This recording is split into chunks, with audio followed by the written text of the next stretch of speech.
On va s'intéresser à la correction du 37, page 304, qui utilise les égalités vectorielles pour démontrer à partir de vecteurs qui seraient coplanaires si des points sont dans le même plan ou pas.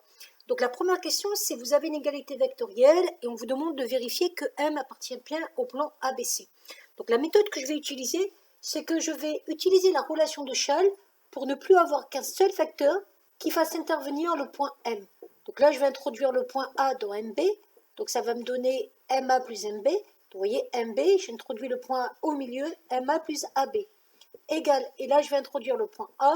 Ça va donner MA plus AC. À partir de là, je vais regrouper le vecteur MA d'un côté, puis regrouper les autres vecteurs de l'autre. Donc là, pour l'instant, je distribue les deux. OK, MA plus AC. Donc là, je vois que je vais avoir MA plus 2MA moins MA, en faisant passer le MA de ce côté-là, égale AC moins 2AB. Et là, j'arrive à moins 2AM égale AC moins 2AB. Et donc, AN égale, en divisant tout par moins 2, moins 1 demi de AC plus AB. Et ça suffit pour prouver que le point M appartient au plan ABC, parce que vous venez de trouver une combinaison linéaire en partant du point A, tel que par rapport à un vecteur AC et un vecteur AB, je peux avoir comme des coordonnées de points dans un repère. Moins 1 demi de AC, j'arriverai donc ici pour l'abscisse par rapport à l'axe AC, plus AB, j'arriverai donc ici. Donc le point M que je cherche ici appartient bien au plan ABC. Donc ça, c'est une façon de prouver que des points sont coplanaires en utilisant les égalités vectorielles.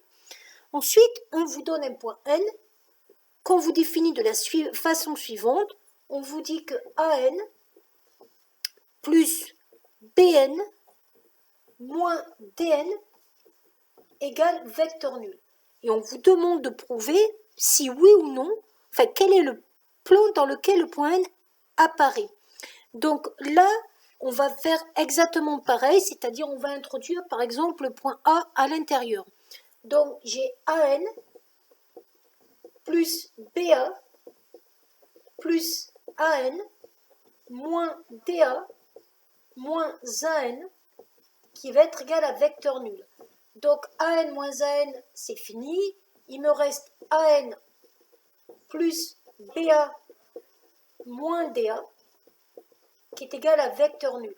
Ça va me donner AN égale moins BA plus DA ou encore AN égale AB moins AD.